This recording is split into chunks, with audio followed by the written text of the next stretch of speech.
I'm just in a bad mood now. It's not a good time up in here. It means that today and tomorrow we've got some work to do. Love that for me. Hello everybody and welcome back to the channel. My name is Brianna and this is For Paws in a Book. I make bookish videos over here on my little corner of the internet. So if that's something that you're interested in, make sure that you hit that subscribe button down below. Today we are trying to do the 1,000-page challenge.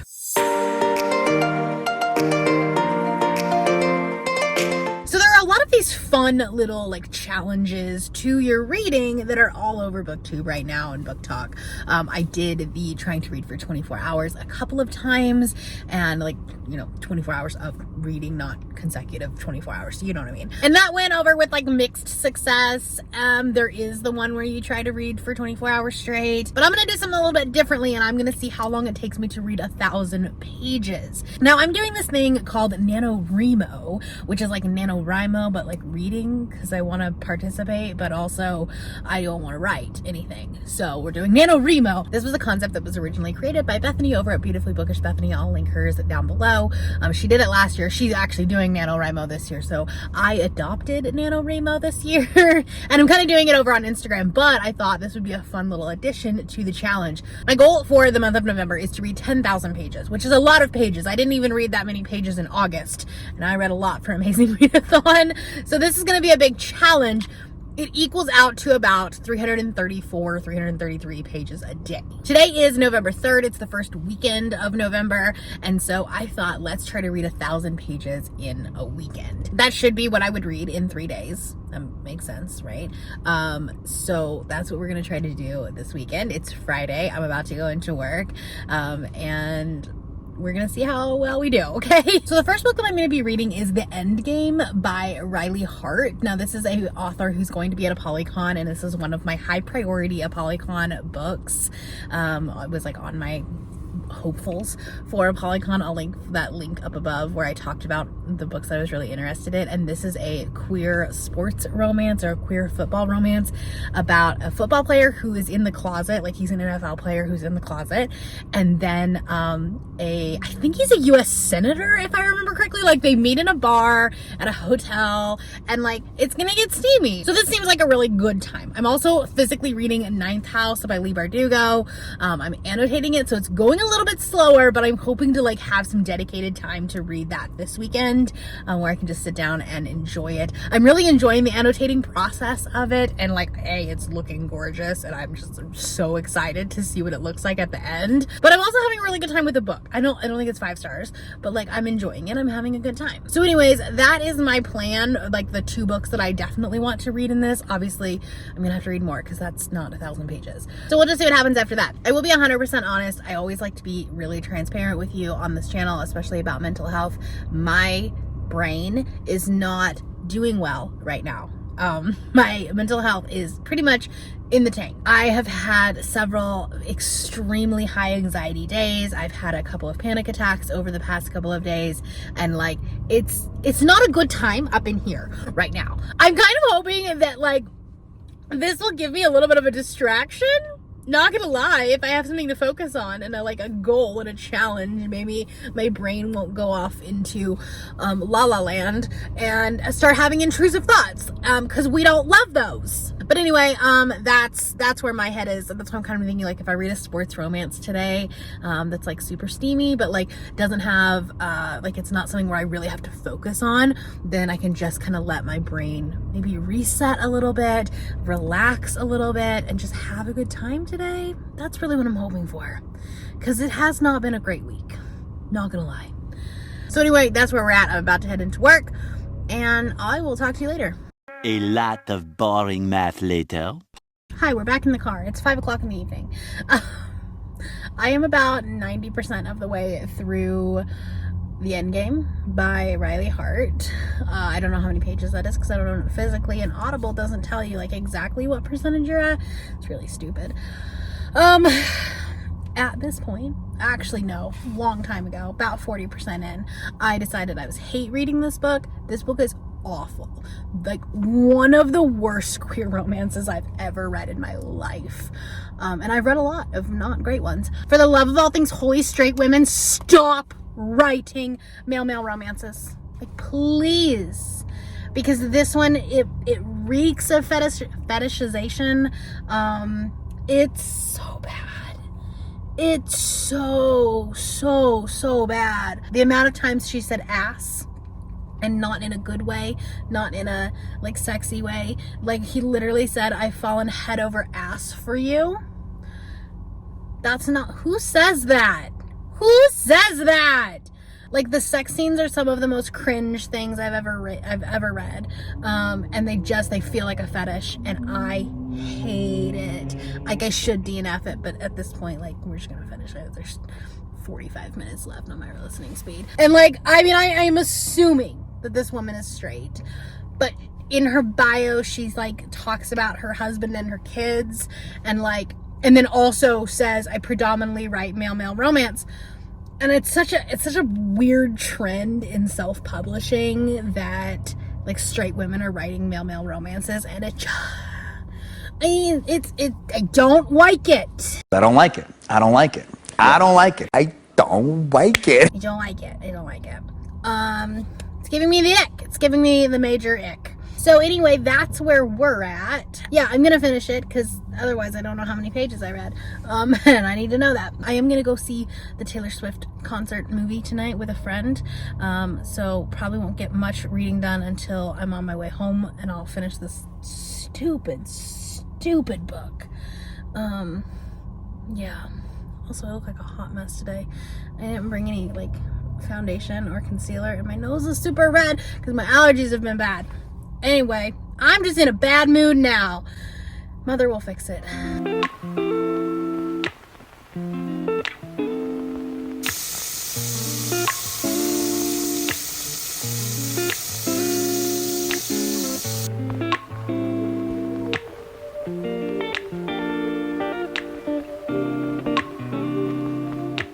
Hi, happy Saturday. It is 2:45 in the afternoon, so much later, but I wanted to check with you. I did finish the end game. I did give it 1 star, but it was 347 pages, so like I did meet my daily goal, because if you think about 1,000 pages in 3 days, we want to read 334 pages, so like just inked out enough.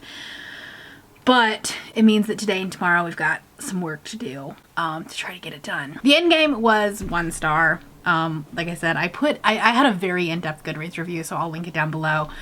But my standings like are the same. Assumedly straight women should not write male romances, and that's a hill I'm gonna die on. It felt so fetishy. Like, I mean, here's the thing. You can write a male romance and not make it feel like a fetish. Like, maybe get a beta reader, maybe get a sensitivity reader, some sort of own voice reviewer.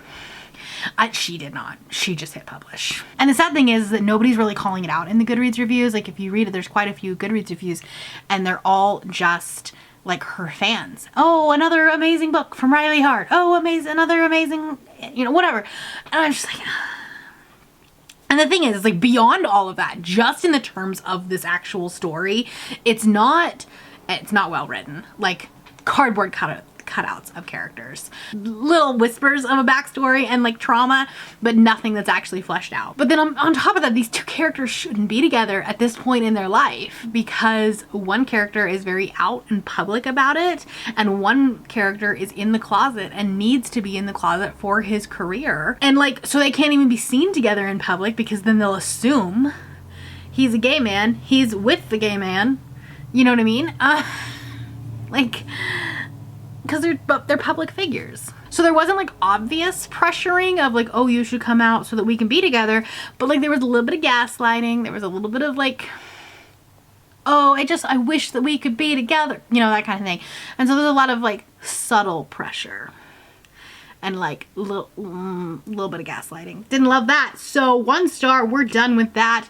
We're moving on. We are reading a couple books for bonus prompts that we started during the first round of bonus prompts. So this is what we're reading today. I am reading Hang the Moon on audio. So far today, I've read 53 pages of this just during 1 sprint. And I'm going to read this afternoon a little bit more when I go get my nails done. And then Ninth House by Leigh Bardugo. I've passed the 50% mark of this, and I'm having a good time with it. I've read 113 pages of this one, so we're at 166 pages for the day, which is not very much, saying as I still need to get to 330. Still need little less than 200 pages to read today. But like I said, I'm going to go listen to my audiobook when I go get my nails done. Like hopefully, let's see how much, like how long I actually need on that one. It's like 6 hours, 2.5 times speed, like less than 3 hours. I don't know. I can't do math in my head. But anyway, I'd like to be able to finish. I would like to finish this one today for sure, and then get farther into this so that I can finish it tomorrow. But that's where we're at right now. Just wanted to check in with you because it was almost 3 o'clock and I hadn't said anything yet. So I'll see you guys in a little bit. Hello, good morning, happy Sunday. Let's talk about what happened yesterday because I haven't touched base with you in a bit. First off, I read the rest of Hang the Moon by Alexandria Bellafiore. I am giving this 3 stars. It's my least favorite from this author, and I think a lot of it is just because like I never connected with the characters. The male main character is a Disney adult to the fact like, and she's not, which is funny. The epilogue makes it really sad. Because he proposed to her in a way that worked for him, not necessarily for her. And yet it was like touted as this great romantic gesture. But like personally, I would have been super embarrassed. But anyway, I did finish this. I'm excited to finish up the series. I'm going to try to do it before the end of the year. So that way it's like another series that I've completed. But yeah, this one was not my favorite. So I've had some like very mediocre romances recently. So that's not a great, it's not fun. So with reading this book and then the 113-ish book pages of Ninth House that I had read yesterday, I figured I had about 250 pages left to read today.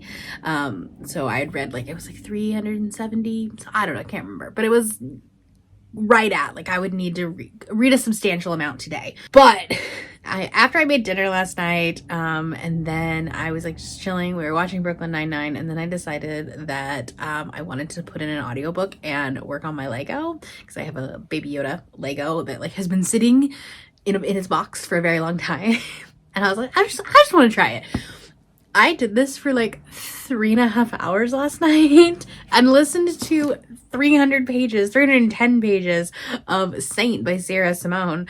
And I'm actually going to finish it this morning while I'm finishing the Lego. I technically have already completed the 1,000-page challenge. So at the end of the day yesterday, I had 1,044 pages. So technically it only took me 2 days to read 1,000 pages, which is great because now I am like ahead of schedule for my 10,000 page goal for NaNoReaMo, which is good because there will be days where I'm not going to read as much. I mean, I'm teaching a class next week, so like that'll be a much lower reading day. But yeah, let's talk about this book because I was really nervous about it. I did not like Sinner at all, the second book in the series, even though it was a 5-star prediction. It was not it. This is what a woman writing male romance should be, and it's because Sierra Simone is queer. This is like the textbook of how, like, if a woman is going to write a male romance, this is how we should do it. This is so tasteful, so well researched. It's not fetishized at all. It's very much more about the emotional connection between the two characters rather than like visualizing the sex scenes. If that, I don't know, like I'm just getting such a different vibe from this book. And I thought it was kind of interesting that I ended up having those 2 books in this same vlog, even though this was like a completely random pickup. It doesn't fit a room, like I've already done the room prompt, so it's fitting a bonus and additional prompt. Anyway, I'm really enjoying this one. I think it's sitting at about like maybe a 4, maybe a 4.5 at this point. I've been listening to it a little bit this morning. I think I have about 45 minutes left of the audio, and I'm having a good time. I don't think it's quite as good as Priest, just because of the whole like deconstructing that happens in Priest, and a little bit like being a little bit sacrilegious. This one is a lot more emotional, and like there's a lot of inner turmoil because he is a monk, and he swore off sex and everything, relationships, and then his ex comes back in. So it's actually like, it's a second chance romance, and it's done so well. It's so many things that like I didn't think I would like, because I don't like second chance romances are like my least favorite things. Like it's one of my least favorite romance tropes, but it's working here and I am liking this. It kind of makes me want to go back and read American King, which is the third book in the Camelot trilogy. I hated American Prince so much that I just stopped reading that entire trilogy. And now I kind of want to go finish it. So maybe that'll happen. I don't know. But anyway, I am going to continue this vlog until I finish this. Because I will finish this today. And like maybe I'll finish Ninth House today too. And that will like round out this vlog. But I'm just going to continue on with this vlog through the rest of today. Otherwise it's going to be way too short. So I'll see you later. As per usual, last night I got ready for bed, took my makeup off, all that stuff before I closed out my vlog. Love that for me. I normally do that. It's fine. So it's the next day. Let's wrap up our weekend because I did manage to finish Saint by Sierra Simone, and I am so happy to say that this ended on such a high note because of how bad Sinner was. This one was so good. I'm giving it 4.5 stars.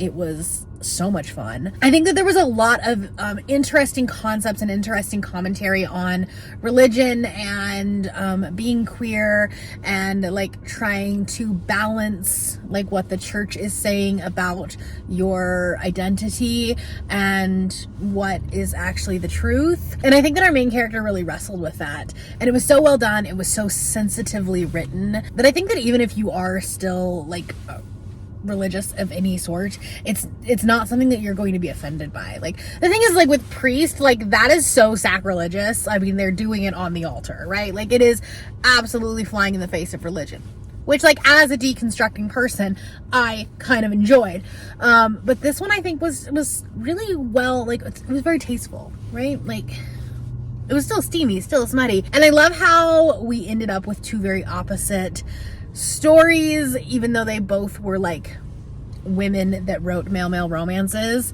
I just think that like Riley Hart did it in such a fetishy way, and then Sierra Simone did it in such a tasteful way. Anyway, there's that. And then this morning I actually finished Ninth House by Leigh Bardugo. I ended up having like 100 pages left, so I just finished it before I went to work. And so this light, like the sun is like coming right at the building as I'm about to go into work. So we're gonna wrap this up while I, try to find some light. But anyway, I am giving Ninth House 4 stars. I really liked it. I'll talk about this one more because I'm gonna be doing a Dark Academia vlog. I'm kind of basically running it all month. But I am really glad I finished it. I'm really glad that I enjoyed it and pushed through past the point of where I had DNF'd it in the past. But yeah, I had a fun time with that one too. But anyway, that was my weekend. Glad you came along with me. And I hope you had some fun. If you want to do this challenge, consider yourself tagged, I guess. I mean, it's not a tag or anything like that. But if you want to do it, go for it. That's all I have for you today. If you are new here and you have not yet subscribed, there's a little button that you can do so down below the video. If you'd like to hang out with me more, the links to my Instagram, Goodreads, Twitter, and my Patreon are linked in the description below. Thank you for watching, and I will see you next time. Bye!